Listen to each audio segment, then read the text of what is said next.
Hi, this is Chris from Diary of a Lincoln Geek. We are here live again on day 3 of UK Games Expo 2021. I'm back here live in the hall with stuff by Bez, a great exhibitor here at the event. One that kind of followed us right early on social media, on Twitter. We got chatting and he's like, I'm going to be at the event, come and say hi. So we're here, coming to say hi. Hello, I'm Bez. How are you? Nice to meet you at last. It's such a pleasure to put faces to names after everything that everyone in the world has been going through. Yeah, it's such a delight to be back at a real convention again. And it's been really chill. It's been, obviously it's quieter than normal. There was no, if you're surprised by that, then where's your head at? Yeah, exactly. But it's been perfect for the way the universe is right now. Yes. There's been loads of people around. There's been loads of people enjoying games. There's loads to see, loads of new games, loads of geeky things like trinkets and all sorts of things. And I only get like 20 minutes a day to run around. I know. But it's just amazing seeing all the things and being at a convention again. I know. And you can even see smiles behind the mask still. Yeah. That's what's really nice. That's how much we're smiling because, Yeah, I know. It's nice. It's nice to be at a convention, and we're really excited to be here. This is our first convention as in a trust capacity, and we're trying to live stream as much as we can over the 3 days. And, this is day 3. This is just nuts, and we've absolutely loved the ball. And it's really nice to be chatting here with you as well. Thank you. Delight to be on. Yeah. So, as with any questions, if anything comes up afterwards after the stream, you're hopefully more than happy to go on the video afterwards and answer any questions anyone's got. If I miss anything, then you can remind me. No, of course we can. I mean, the amount of games here. I'm just going to give him a chance to pan over before we talk about this stuff. It might just pick me up if I talk really loudly, but there is a great selection of small box games here that have been specifically designed by yourself over how many years now? My first Kickstarter was 1st of August 2014, and it's all started with In a Bind, which I got into shops on 1st of August 2015, which is why 1st of August became like a tradition. Because then when it was time for In a Bind Junior, I was like, okay, what would be a good time to release this? How about making a tradition? 1st of August, make it a special date. Which is why I don't know if you can see the banner. 1st of August is Best Day. Yay, so if you're online, you can get a free art request if you're on Twitter. Do like hashtag Best Day, hashtag art request, tag me at Stuff by Bez. And when I get back home, I will try to draw everything that people request. It's not going to be like a detailed drawing or anything, just a quick. So if you want me to draw something ridiculous, if you want me to draw something with 20 eyeballs and 20 arms, then I will give it a go. There you go, lovely. I mean, the one thing that you've been here really kind of promoting is the wee whimsical creatures. It's a game about wee whimsical creatures and trying to identify them after someone makes noises to give it its full title. Yeah. It's really kind of cute. Just explain that I know it's a very simple concept, but just explain it for everyone online that's watching. Okay, so I know it's already sold out. It has already sold out. So this is what I call the first Bezzy budget bag. So I'm proud of my things in a nice box, but when you do it in a box and then you've got to like print 1,000, and then maybe you sell 300 on your Kickstarter, but then you've got 700 remaining. And then it takes you like a year or so to sell out, and it's actually quite a bit of stress that you have to keep working at it before you even break even. But then with a Bezzy budget bag, I thought, okay, what if I do literally print on demand? So it's just a deck of cards in a resealable bag, and because of that, I'm able to sell it for a £5. It's hopefully a fresh idea, people enjoy it, and this is the first of hopefully many where it's, hey, I print a bunch, and if people like it, then great. If people don't, then it only costs me like hundreds rather than thousands to get it printed. So it's almost like cheap-ass games of the past. Yes. But yeah, you wanted to know how it plays. Yes. So there are 5 creatures, right? 1, 2, 3, 4, 5. Each monster has a number with it. I shuffle up a bunch of numbers in my hand and I look at one secretly. So this, oops, 2 stuck together. Okay, so this number I've got for a secret creature, and I'm going to make a noise. My noise is going to try to help you identify one of these creatures. My noise is going to be like, ah, oh, ah, ah, oh, ah, ah, oh, ah, ah, oh, ah, ah, oh, ah. So now, you 3 have to guess on the count of votes, which one is it?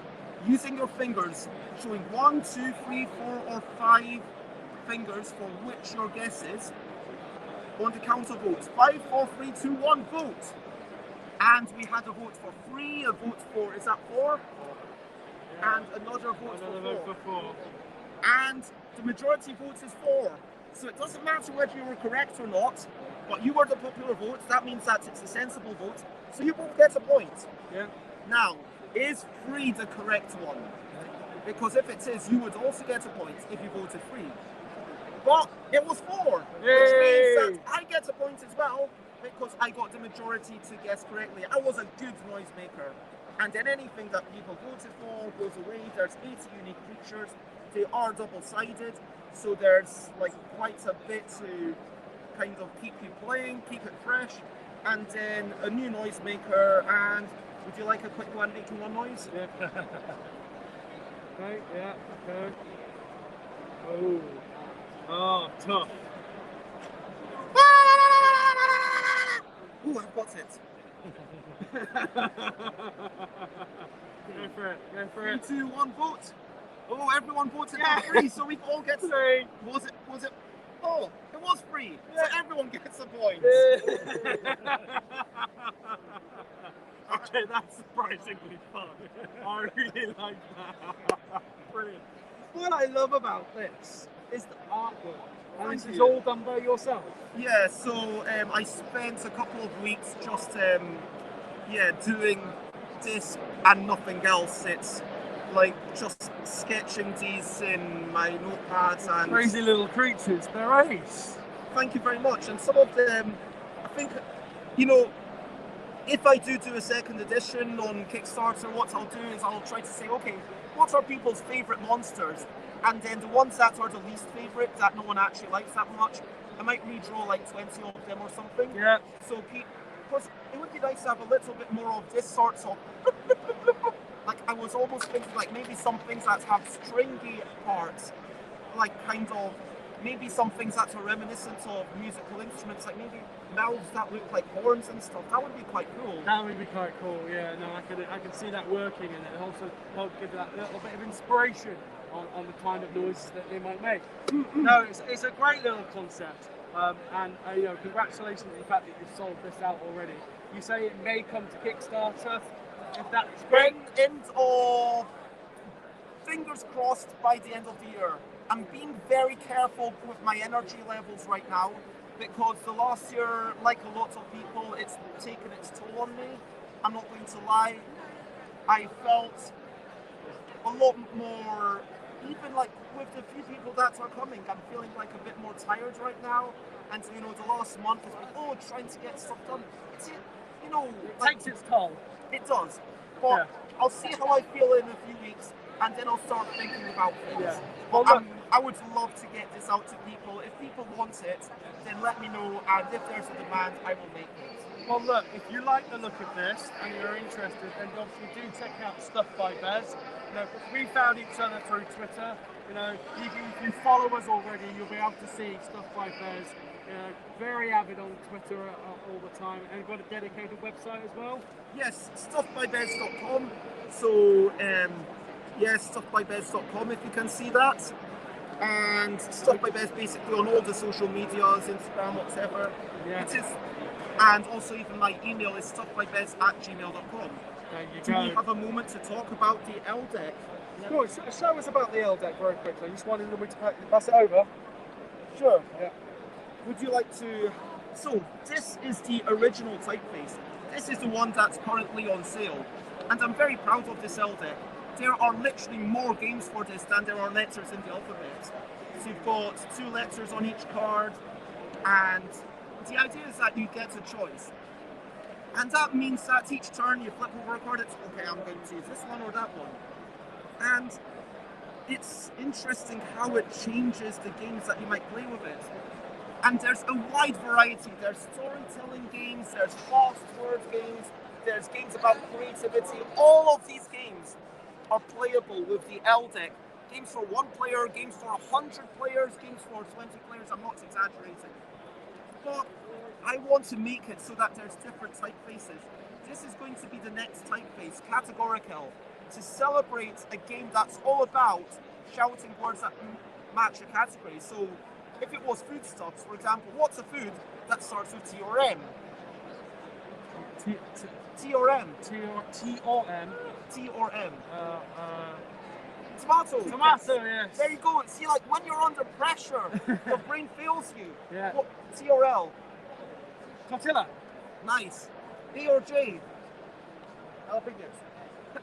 See, there you go. That's the thing. Like, and it sounds super easy, but then there's a tug of war aspect to it. They're bringing it closer to you each time you win. And then when it's got the last thing, the person has to bring it back. Otherwise, they lose a point. Yeah. And that's a high energy game. Whereas this is a sedate, cooperative word game. And all of these games are available to play no matter which of the deck you get. But once it gets to having multiple typefaces out, I'm hoping that people will be able to choose their favourite and enjoy those games, but still go online for all the games. There's literally more games and other letters in the alphabet available for free at stufflikethis.com/ELL. Fantastic. I mean, we on our review site, we talk about small games like this, and we call them the amuse-bouche of games, because you can sometimes, you don't want to play a big Euro game. You want maybe a couple of, tabletop coffee-based games that you can play shortly and quickly on the lead up to another game, or even just playing these amongst a casual group of friends. And these are the kind of games that fit that category. Okay, while we haven't done any particular reviews of these, I don't think they really need it, because what you've just done says it on the tin. And speaking of tins, I'm kind of drawn to these because Yogi and Yogi Guru, is that? Yes. So what are these two? So this is basically, I mentioned 2014 I kickstarted this, 2015 it went into shops. This is what I'm best known for in a bind, but it's now known as Yogi. Shikimic pay me money for the rights to be able to publish it themselves. They're a big company, they managed to sell it worldwide better than I could ever do. Because games aren't just about the design and illustration and all that. Yeah. They're also about negotiating contracts with manufacturers and making contracts with distributors and then marketing it. And that's what an established company can do better than a small person like me, frankly. Yeah. And so I'm so happy they've done a great job with this. Oh, you should be super proud. It looks great. And then this is the standalone sequel. If you've already got Yogi Guru, so just to explain what it is, there's cards. They tell you to do really simple things, like one finger touching nose, 2 hands touching, hands on a knee. But if you have to do all of those at once, then it becomes harder. And then you've got to start putting cards around your body. You've got to start keeping your hands above each other and doing weird things, and then it gets harder and harder. And this takes until they fall over laughing. This takes it to the next level. In this one, there's cards for your legs, and then ones where you've got blue cards, which are actions that you've sometimes got to do before you draw a card. And the purple ones are the wild cards, where your enemies get to choose what your punishment's going to be. So one finger touching. Well, you could say one finger touching this banner over here. You could say one finger touching Chris, if it's COVID friendly. Yes. You could say one finger you could say anything you want. Yeah. As long social, don't be a jerk. Yes, exactly. And yes. I'm really proud of this, and yeah, I think that if you are willing to be silly and you haven't tried one of these games, you owe it to yourself to try them. That's my very biased opinion. No, and that's an honest opinion. I mean, they sound great. You know, just coming and talking to you has put a massive smile on my face. Thank you for taking the time to show us your games. I know you've been super busy. You know, every time we've walked past, people have been stopping, chatting, playing your games, and I can see why. They are just fun, and that's what they are. So if you just want, I'm going to use our phrase because you know one of our reviewers, like an amuse-bouche, quick play game that's fun and that puts a smile on your face that you can play with your family, then go check out Stuff by Bez. These are exactly what they say on the tin. They are just awesome fun. I actually really want I'm going to come away with one of these. Do go have a go online and check it out. While we may not necessarily review it, I might buy one and then we'll do a review. But go check it out. Thank you everyone for watching, and it's been lovely having a chat with you. It's been lovely speaking to you, and thank you everyone for watching. And if you aren't able to make it to UK Games Expo, whether it's too far away or maybe you felt like you weren't safe to come this year, I feel like hopefully 2022 the world will be back to normal and we'll see more people here. And I'm really looking forward to that. Yes, I think we all are. 100%. It's been absolute 100% pleasure chatting with you. You do take care, stay safe, and bye. This is a goodbye song. Bye. Thank you for watching the world. Thanks very much. That's brilliant. So we are going to be doing some more live streams as we go out through the rest of the day. If you haven't already checked out the schedule, do go check out the website and do so. You can do that. But in the meantime, it's been Chris from Diary of a Lincoln Geek and Bears by Stuff by Bears. Thanks guys, take care and stay safe and keep gaming.